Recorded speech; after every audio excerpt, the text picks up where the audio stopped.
Welcome to Elegance in Every Step. I'm your maitre d', Mary Postlethwaite. We hope you've come famished.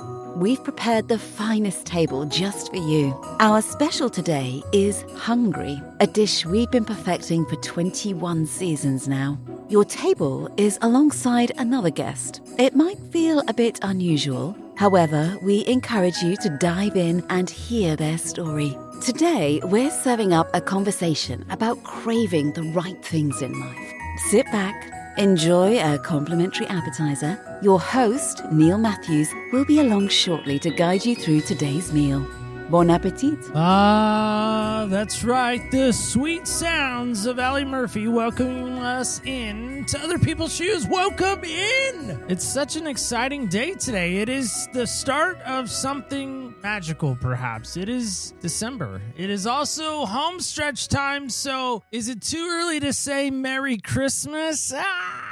I don't know. Maybe. Perhaps. One thing we do have to celebrate, one thing we do have to say today, I don't think this happened too often because a lot of times we record these so many months in advance. Today is release day. And again, it's home stretch time too. It is my guest's actual birthday today. So I feel like if we were at one of those restaurants where they come around the table, and they're like clap, clap, clap, clap, clap, and they start loudly singing. My family loves to go to the Mexican restaurants locally. And what they do is they bring this indoor firework and they light it and it sparkles and it shimmers and it shines. And then they sing in Spanish, happy birthday to you. I mean, I just think that's fun. And especially in this restaurant, this hunger series that we're in, I just feel like that'd be appropriate. I'm not going to do that for our guest. I'm going to ask him to imagine all of that fanfare and all that excitement just took place because we're going across the pond. We're not going to England. We're not going to Germany. We're skipping over all those perhaps fun places, but we're going to a place we've never been before. I have no point of reference here, except I know bad things may have happened to this country in the past. Help me welcome in my new friend, Jonathan, all the way from Poland. Jonathan, how are you today? I am doing phenomenally. Thank you very much for having me. Always nice to be celebrated for my birthday, especially with this magical fanfare that you presented. Thank you. You're welcome. That's Allie Murphy, actually. And what's even more ironic is she is from England. So we have a European connection already. Yeah, and there was some French sounds. The music under there was very nice. It's the best I could do. Well, you did very well. I scoured YouTube audio. Now, what's weird is there is a country maybe nearby that is actually named Hungary near Poland. Am I getting my European countries correct? Yes, just south of us. How ironic is that? I've never been to Hungary, although I've been hungry many, many times throughout my life. But for now, I'm in Poland, enjoying my stay here in a city called Katowice. Katowice? Yeah, Katowice. I did okay on the pronunciation. Proud of me. Yes, you did. Pat myself on the back. My arm hurts from reaching back there so far. I have to pat myself on the back. Now, you told me in the preliminary blue room, we don't have a green room, so the blue room, that you actually are Canadian. That's where the birthplace was Canada and Calgary even. So no Calgary Stampeder jokes or even Calgary Flame jokes. You weren't born in Calgary, I'm guessing now, right? No, there's a bit more to that. This is not my first time on European soil. I was born in Germany. Oh, man, I just messed that up completely. No, I didn't tell you this. Born in Germany, 2 Canadian parents. When I was born in Germany, you needed to have at least one German parent to be German.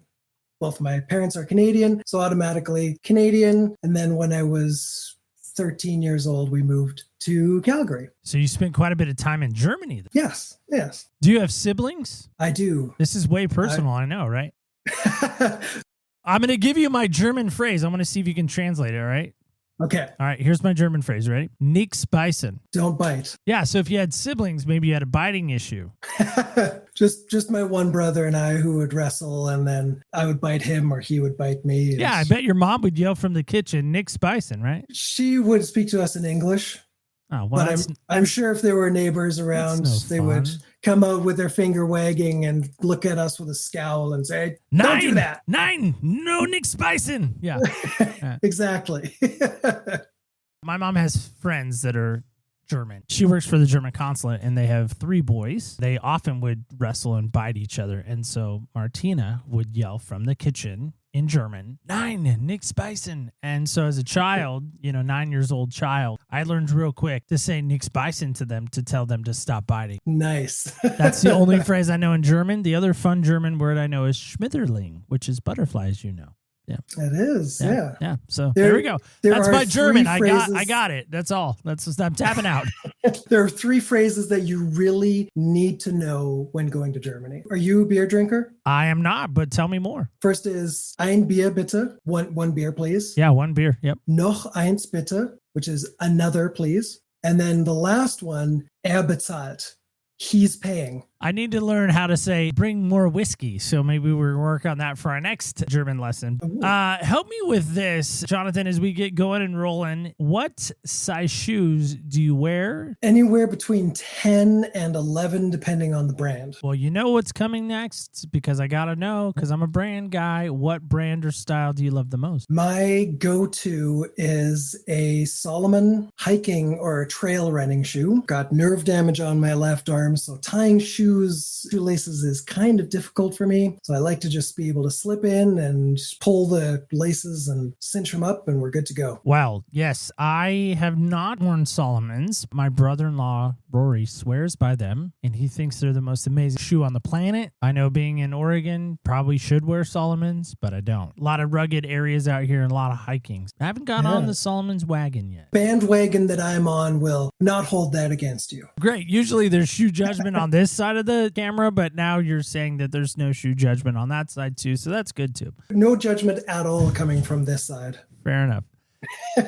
Well, Jonathan, help us with this idea of hungry, not again the country, but the idea of what we've hungered for. Sprite, now I've seen commercials coming out, so they're going back to their old mantra, Sprite, the soft drink. They had this amazing campaign in the 90s, early 90s, maybe even late 90s. It said, obey your thirst. And I always thought that was fun and kind of catchy as a kid. I thought, man, what am I obeying? And then it got me thinking even further, because personally, I did a 4-day fast a number of months back, and almost even a year ago now. I was struggling with some stuff, and I really wanted to get clarity.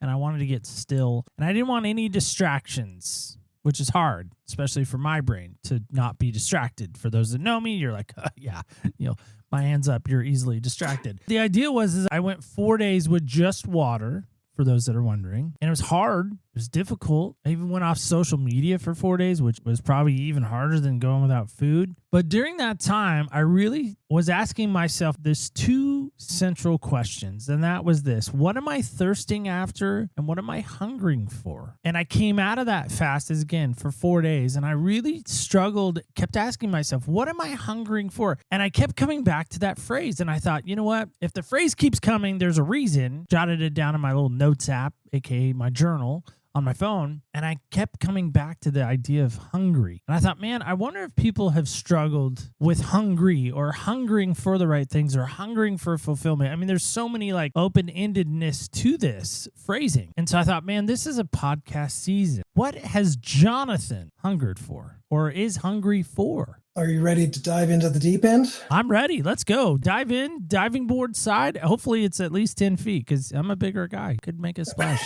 I have hungered for visibility, to be seen in the light that I see myself in, and to be seen in the light that I see others in. It feels like quite often that gets blurred. It's been this lifelong journey of trying to be visible in a way that shows my value and shows my worth, while also being humble and being part of the tribe, part of the culture that says, don't shine too brightly. So I've been hungering to find that balance in my life. That's the main one that I've been looking for. Another one is, in that same light, is to be seen as my own person by my dad, who is not very close when I was growing up because he was working a lot. And then also, even nowadays, he is a little bit distant. There's that little boy in me that's been hungering to be seen by my dad. And I think a lot of the things that I've been doing in my life have been based around that hunger. All right. Are you ready to keep diving? Why your dad? Why my dad? Well, Mr. Therapist. Wow. I don't have a couch. I just have a microphone and a somewhat comfy chair. Perfect. That's all you need. Well, because what child doesn't want to have a good connection with their parents? My mom, I love her to death. She's actually going to be here in less than 2 weeks, is going to hang out with us for just over a week. Her and we've had a really good relationship all throughout my life. Obviously, our ups and downs, because my dad was not very present, still isn't very present. You crave for what you can't have. You can have all of the meat and potatoes every meal. You don't really want that too much. If chocolate is a rarity, I personally kind of want that more, especially because chocolate is delicious. Not as delicious as coffee, just saying. I agree. The struggle I run into with what you're saying is I was in 8th grade and I decided to run track and field. I really enjoyed running. When I would get mad as a kid, I had a lot of anger issues, probably still have some anger issues. I would go out and run. That was kind of my outlet. Cheap, you just run, put on a pair of shoes and go. I really enjoyed it. Still probably miss it some because I just don't have time to run like I used to. But I remember going back to middle school and I remember very vividly making the track team, not like it was a tryout thing. I mean, everybody made it. But I remember us getting our track hoodies. That was a thing. It was so cool to get one. I was part of something. I remember all I wanted to do was the event called the high jump. Maybe you're familiar with this. I am not that coordinated. I'm not a good dancer. I mean, I think I'm a great dancer, but then you see me dance and you're like, is he okay? Does he need medical help? I don't know what's going on over there. I remember the jump coach specifically coming to me one day after practice and he said, put his arm around me like a good coach would. And he's like, son, listen, I don't know how to tell you this. You're not going to be a high jumper. You're just not. Like, I'm just trying to give it to you straight. You're great at the mile. I've heard you're really good at the 3,000. Maybe you should focus on that. But you're not going to be a high jumper. You just don't have what it takes. And he didn't know this, and I've never gone back to find him or tell him, but I was crushed. And here's why. My dad high jumped in high school. And I just thought to myself, okay, if I could be a high jumper, my dad will show up.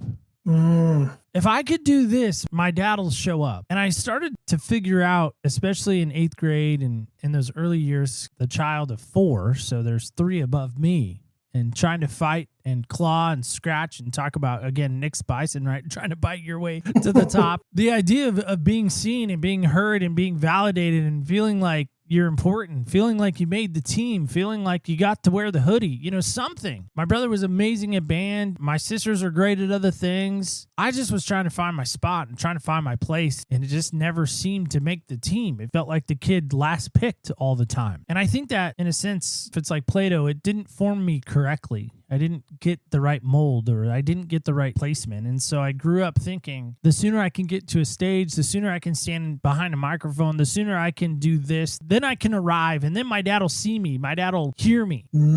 Is any of this fitting you? Is this part of your story? Is this part of the journey? And then part of you that has done stupid stuff to think, well, if I do this, then he'll really see me, even if it's negative. No. Bare bones answer. That's okay. The way that I've shown up is I've just quietly done things. I've told myself it's okay to be more in the background, to be more just doing my own thing, the lone wolf kind of thing. And I've told myself, I don't need my dad's approval. I don't need to be seen by my dad, even though that's still lingering very much in the background. I've tried to balance this being authentically myself version while also being seen by my dad. But I totally get where your journey was with trying to do the high jump because dad was a high jumper. Well, now hopefully he'll see me. One of my brothers went down that road, and he actually followed in my dad's footsteps as an opera singer. And he actually is probably one of the closest to my dad out of the 4 of us. It's been interesting to watch his journey following in dad's footsteps. I never had the interest of going down the same road. There are many, many different avenues that I've gone down that are just like my dad, working a ton so that I could prove to my partner that, I'm a worthy husband, just like my dad did. In terms of doing things to get attention from my dad, I didn't really do that too much. What would be your ideal picture for your dad to perhaps finally see you? Because it sounds like on some level that's maybe there. Oh, yeah, absolutely. Oh, man, I think just having him reach out a couple of times once a month would be amazing. I was actually just saying to my fiance the other day, I'd rather have him do that than $1 million or something like that. Just having that desire, that young little boy inside of me just wants to be seen by his dad for the man that I am, not for the boy that I was, not for his child, as a proper grown-up human being. I know this is going to sound wild and maybe blatantly obvious. Why not tell him? I have. That's been a journey as well. The last conversation I had with him, I tried to plant the seed of just saying, hey, Dad, please do this. This would mean a lot to me. We'll see what happens. I know you might not understand this concept, but my dad is a former Marine, a retired Marine even. There's very much a right way and a wrong way to do things. Emotions are put in a box. They're not generally overly shared. I was a very emotional kid, very imaginative kid. As we talked about in the green room, I wanted Mr. Rogers' Neighborhood. I still think that that's a make-believe place, even though I'd love it to be a real place. But I didn't grow up in that neighborhood. I'd like to think that I had those type of friends, Daniel Tiger and such, only because I used my own imagination to create these friends and to create this environment that I was supported in and celebrated in. Now, I may have gone to the pretty crazy extreme, but I was a kid. Kids do crazy things. We're supposed to. Well, I hope so. When you talk about this idea, again, of food and hungering for, there's one thing to hunger and thirst for, maybe even dad's affection. Is there anything else that has come into your life that would maybe be equal to or similar to this, or maybe even a step down of things that you've really hungered after that you're like, man, when I got there, the mirage of life, it didn't really satisfy? Great question. You're a fantastic interviewer, by the way. I love the conversation. There's been this desire and hunger for success. And I've gotten to the point of a couple times over the course of my automotive career, I was in the place of making 6 figures a year and above, which was awesome for my checkbook.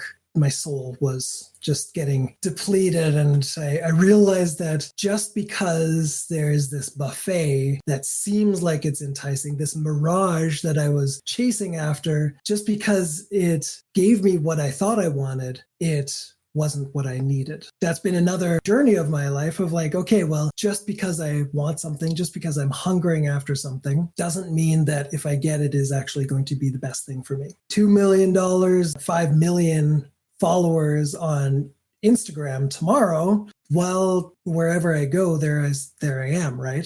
So it's my job to heal that part of myself before actually wanting to pursue that in whatever way. Doing the fast that you did, that 4 days of not eating food, I think was phenomenal, because you would have gotten to see what's really important. What do you actually want to eat? And what is really going to nourish you? Myself, just yesterday, had a difficult conversation, and my brain was hungering for distraction. Was hungering to go scroll on social media. I did that for about 5 minutes, and I go, wait a moment, is this actually serving me? And then I put the phone down and I go, okay, well, what do I actually need right now? And that was to take some time with my emotions and just sit with myself and soothe that part of myself that got a little bit awkward with that tough conversation that I had. What's your experience with hungering after things that you've then gotten that are not actually good for you? Wow, we're not in my shoes. We're still in yours. Oh. Good try to flip it on me. That's a good try. We're wearing each other's shoes. No, we're in your shoes. You're not in mine. I didn't give up my shoes. No, I'm just kidding. Oh, I'm kidding. I'm kidding. This Jonathan. is the other people's shoes, Yeah, right? it's And you're the other people. You're the people. I'm not the people. You're the people.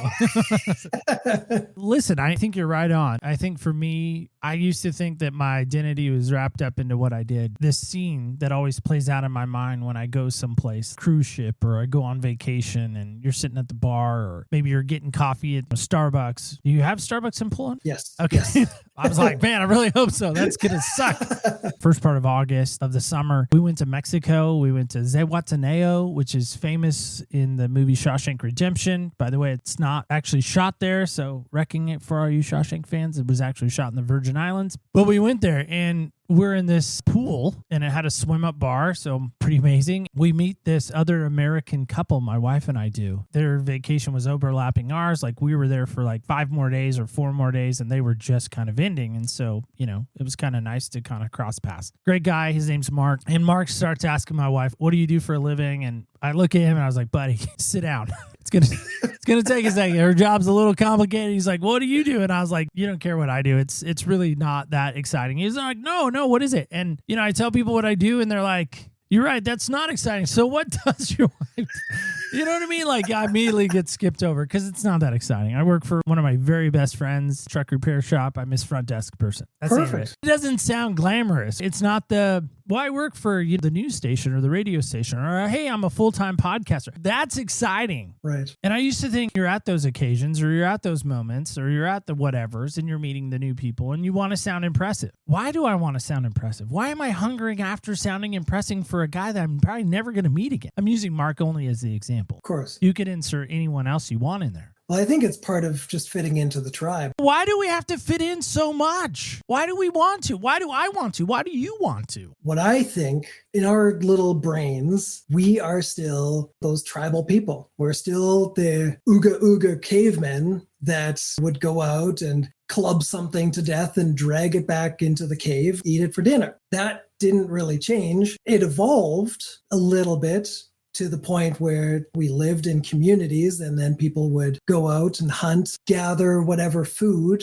was out there, and then brought it back to the tribe for everybody to eat. And if there wasn't any value provided to the tribe from the individual, that means that you weren't needed. And that means that I could have been outcast because I am not the best hunter. Going and trying to impress people soothes that hunger within oneself to fit into the tribe. Using your example of trying to impress this guy, if he was impressed by what you do for a living, that means that you would have had higher odds of survival later down the road. I think all of this is happening on such a deep subconscious level that most of us aren't even aware of it until we do some deep diving.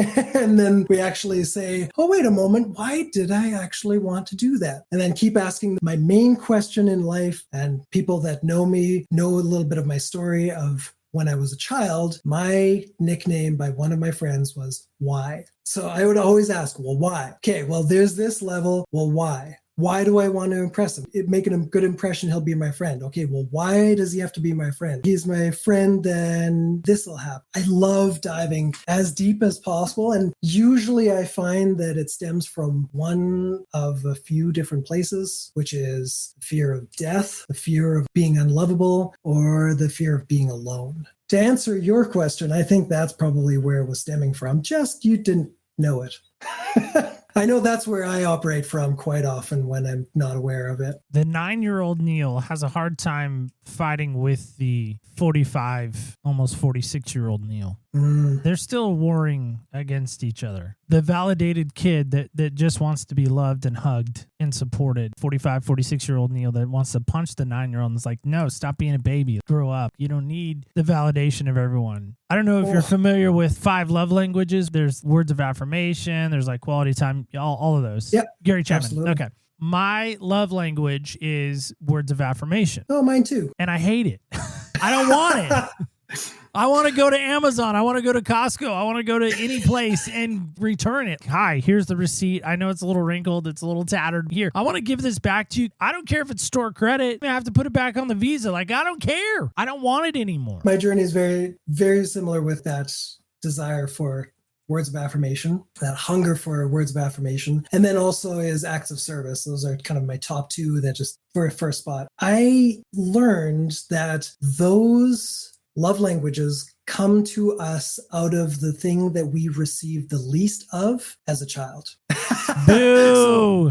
So you could return it to your parents if you wanted Boo! to. That's a sucky answer, Jonathan. Come up with a better one. But here's the good thing. You and I, we get to fill that within ourselves first. Give ourselves words of affirmation. And I get to give myself that acts of service. Been working on all the three other ones as well, giving them to myself first, and then the outside world doesn't have to give it to me. As a result, I'm hopefully a little bit less of that grabby energy when I'm interacting with others. My fiance is well aware of that. It's been amazing to watch her work on her own stuff while I'm healing myself. And what you had said about your inner 9-year-old, that hurt me, that just your 45-year-old self wanting to beat up your 9-year-old self. Like, oh, Neil, don't, man, that sucks. That sucks. When I feel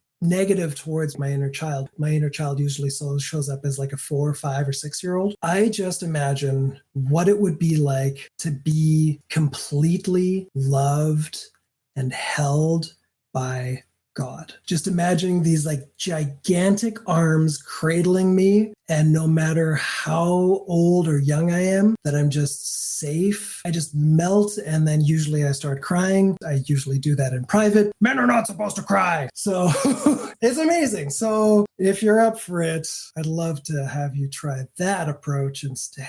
Well, first off, you're not supposed to be giving me advice again. This is second time now. This is warning number 2. If we get to 3, we're going to have to stop. I don't care if it's your birthday or not. It's my birthday, and I'll give advice if I want to. Fair enough. I love what you're saying, though, truly, especially on the God thing. As you can see, those that can't, because they're not on the camera with us, a friend of mine named Tammy, very sweet lady. She took my daughter's senior pictures. She's a very nice young lady. She has family. She's a boy mom. Her husband is fantastic. He's a puzzle to me that I can't solve, like in a Rubik's. He's just a tough dude to get through. Great guy, though. Tammy makes these shirts, Christian apparel, if you will. And she made me this hoodie because it's light blue, and that's my favorite color. And everyone that knows me is shocked when I'm not wearing light blue, which is a rarity. The hoodie says worthy, and the T is like a cross on worthy. She first gave it to me. I was like, I don't think I can wear that. I don't always feel worthy. I don't always feel seen. And maybe that's where it all comes back to, is I have been in the church my whole life. I was an Awana kid. I don't know if you know what those are, but Awanas, it's like Cub Scouts for church people. You get badges and stuff, and you memorize Bible verses and you recite them the next week, and they give you a little jewel. Hey, great job, Johnny. And they sign your book. And the idea of, if I were to stop breathing right in this moment, hopefully not while we're recording, in this moment, open up again, and I'm standing or maybe kneeling or laying in the presence of Jesus, and he's like lifting me up from my laying down position or my kneeling position, I don't know if he's proud of me. I mean, I want to think he is. I've given a lot of my life to him. I know the scripture pretty well that says some will say, Lord, Lord, and he'll say, sorry, I never knew you. Who are you again? I mean, that's the worst feeling ever.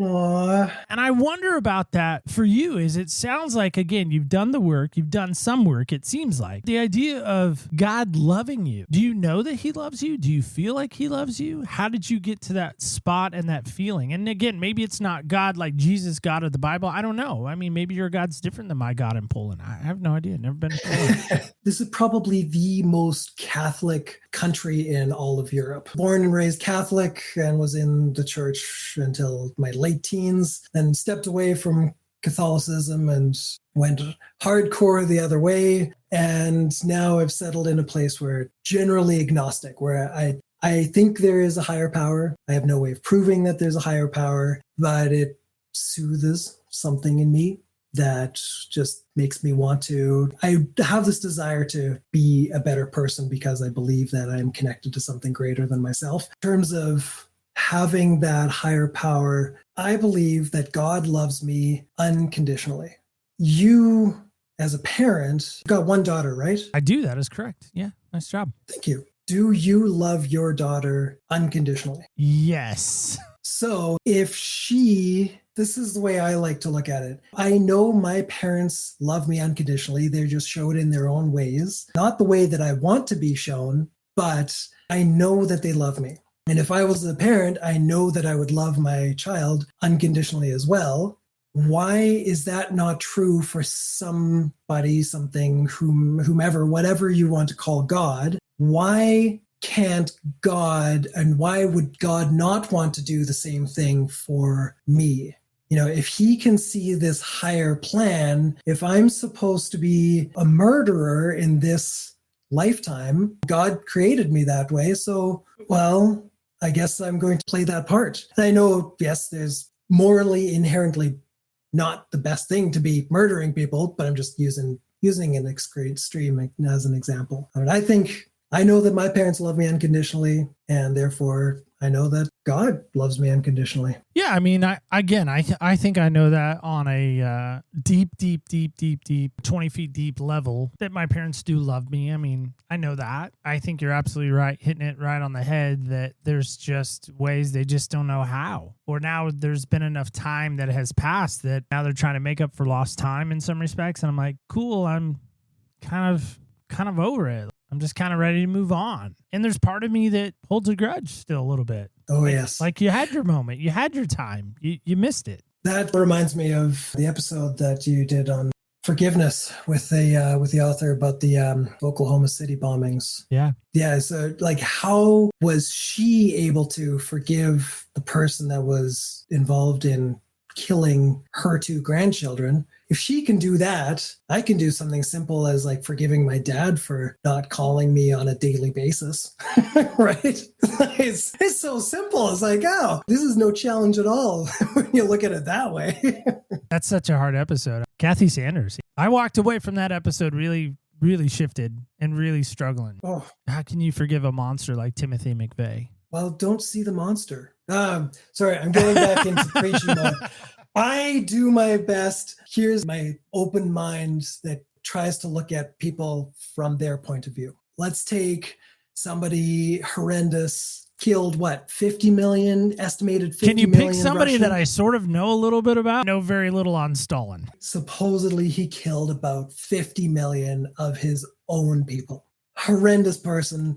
How did he justify that? There must have been some kind of a higher purpose that he was following so that his rationale made sense. When you look at the world, I mean, obviously there are the very, very few people in the world that are genuinely psychopaths and genuinely have some kind of neurological disorder that causes them to do inhumane things. Most of us are reasonable, rational people that want to do the best for ourselves and the people closest to us. With that logic, if I were to be looking at somebody, I hope this never happens, just going to preface with that, if by some chance somebody were to kill my niece and nephew, that would be probably one of the most horrendous things in my life. Young, sweet, innocent kids. How would I move forward from that? Well, what was the rationale behind the person that did that action? I would try to see where the reasoning was coming from that made that decision the correct one in their life. It's like suicide. Don't kill themselves because of no reason. There's a reason behind why they're killing themselves, and there's a reason that people kill others. Yeah, I mean, there's some things in this world that I will never understand and I will never get. Yeah. I will never understand forgiveness, I think, as long as I try, and as hard as I try to understand it, I don't get it. I mean, I want it. Don't get me wrong. I want to give it.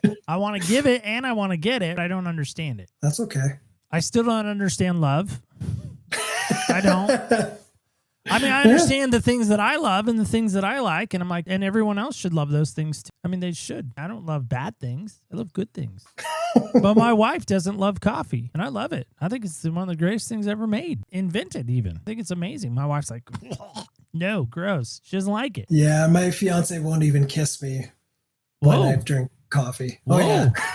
That's serious. I think my wife will do that. I'll brush my teeth before I kiss her again. Oh, that's very considerate of you. In terms of like not understanding what the reasoning is, I mean, for myself, I don't really need to understand. I just need to know that there's a different path, that God has this higher vision in place. And I'm just going to trust that okay, it's all going to be for the reason that I need. I feel like that eliminates the why in your life. You said you grew up as a child with people saying that your nickname, in a sense, could have been the why guy. I feel like there's not enough why there for you. Well, like, why did Stalin do the things that he did? It seems like, well, you're okay with, well, it's just kind of the way he was, and that's a good reason. Like, your why's almost been answered. Even going back to what you said with Kathy Sanders, the Oklahoma City survivor, we'll say. She has a lot of the whys. There is some big whys that she's still missing. Was there more people involved? Was there other things like that? Every guest that I think I've ever had, I always walk away with going, well, why are they this way? Well, how did they get this way? I still have a lot of whys that are not answered. Why can't I understand forgiveness? Why can't I understand love? Why can't I be loved? Why is it so? You could almost go crazy on the why. I could almost go crazy on the why.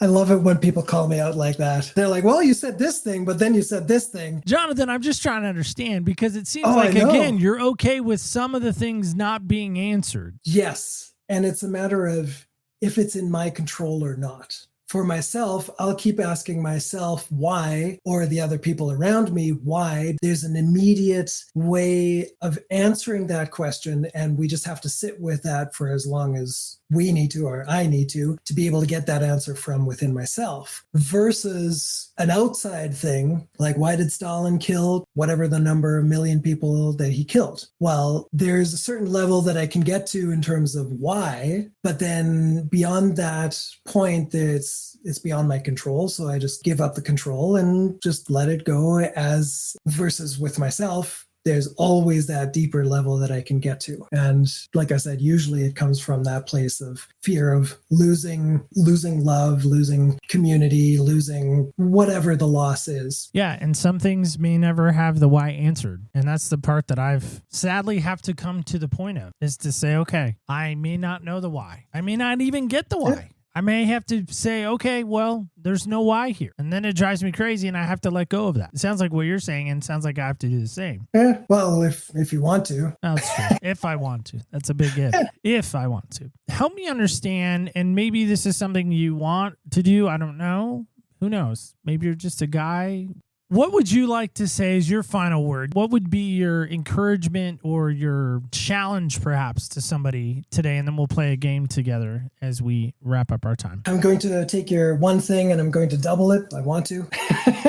And I'm going to. And you can't stop me unless you kick me off of this call. One thing I would love to share with the world is my services. The company is called Osprey Guide, ospreyguide.com. Go and check me out on there. Got phenomenal resources for anybody to get to. A relationship prep course that I just launched back in August. That is full steam ahead. 99 days to dive super deep into who you are and how you're wired. Beautiful, beautiful course. Highly recommend that you check that out. The second thing that I want to leave people with is this exercise. I like to play this exercise with random people that I'm on calls with, especially if it's like call center people that I need to call up my bank or something. At the end of the call, I always say, do you have a few extra seconds for us to chat? And of course, they always say yes, because they have to. Make them pause. And so I want you to do this. So we'll do it together. Perfect. All right, let's do it. You, Neil, and you, listener, right now, close your eyes. Okay, I'm closing my eyes. Take a deep breath. There you go. Now, without telling me, remember the moment that you felt the most loved, the safest, and the most whole version of yourself. Do you have that? I think so, yes. Okay. You know how that feels in your body? I can feel it, yep. Good. I truly wish this for you, that you feel this feeling or better as many times as possible from now until the end of your days. And that's it. Wow. That was good. Well, Jonathan, thanks so much. Osprey, that's a bird, right? It is. We have those in the Pacific Northwest here. Just saying. Beautiful birds. Well, now I feel like we're going to get crazy and chaotic, because we're going to play a game together, and it's always a little crazy and chaotic. It's called Heel Hustle. Zach, take it away. It's now that time in the show to play the fastest growing game in the podcast world. We call it Heel Hustle. Today, our guest will try to answer all 6 of these questions in 60 seconds or less. to win a prize from our prize closet. Audience, feel free to play at home. Let's put 60 seconds on the clock. Ready, set, hustle! The game begins in 3, 2, 1. All right, Jonathan, one person you would trade places with for a week. Right now, my dad. Nice. Guilty pleasure. Oh, social media. Best compliment you've ever received. That the conversation with me really shifted something in them. Worst piece of advice ever. Oh, you have to hustle to make things happen. What is something you wish you were better at?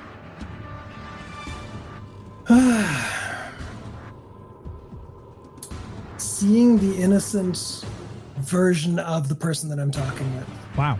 What never fails to make you laugh? Oh, Brooklyn Nine-Nine. Wow. Nice job. Great job. Thank you. Did I get all the answers correct? No. Yeah. Great job, team. Zach, great job. Heel Hustle. Well, Jonathan, thanks so much for giving us some moments today all the way from Poland. Really appreciate you sharing what you shared and the Osprey. And Osprey is actually tattooed on my arm. You won't be able to see it because I've got a long sleeve. The Osprey circles above and watches what's going down in the water. You know, having that 30,000 foot view, obviously not at 30,000 foot. Then when it sees something that it wants, it dives down into the water, dislocates its shoulders or its wings, gets uncomfortable, dives in, gets its prey, and then comes back out to the surface and flies away. So water being the spirituality or the emotions, I feel like that's what I want to do in my life is I want to fly at the 30,000 feet and then see what I want to go after and then dive into it and have no problem getting a little bit wet, getting a little bit emotional, getting a little bit deep in the spiritual end, and then I get what I need and I fly on. that's pretty good. Maybe we all should be Osprey today. Maybe we should. Well, again, Jonathan, thanks so much for being here today. Really appreciate all that you gave and all that you shared, and just really value the back and forth. And then making me have to answer, that's still not okay. We're going to let that slide. But again, thank you, man. Thank you so much for joining us today.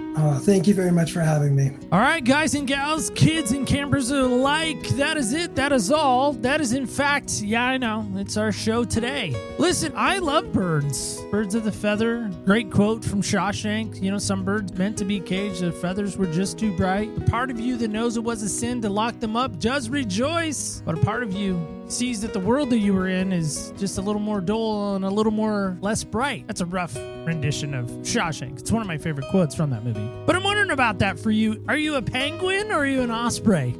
Great question maybe to end with. You know, penguins are great. They love to swim around on the water. They love to waddle around. They're monogamous. That means they pick a partner and they're stuck with them. I mean, they get to be with them for life. I like the idea of the osprey. The being above it all, above the mess, above the mire. Our last season was unmade. Things that unmade us. We've had things like take flight. But now I'm wondering about this for you. What are you hungering for today? What did today's conversation leave you satisfied or maybe wanting more? Sounds like Jonathan is a guy that really wants to help people take a moment and capture it and hold on to it. Are you doing that this week? Can you do that this week? If you can't, let me know how. OPSpodcast.com is a great place to let me know. You can, of course, let me know on the socials. We're there at OPS Podcast Show under Facebook, Instagram, and X. And of course, don't forget this. It's so important when you go. Don't forget, take this with you. Remember, when you walk in other people's shoes, you really do get a different perspective on life. I want to thank you so much for listening. And guess what? That's right. We're going to be right back here next week as we walk in other people's shoes.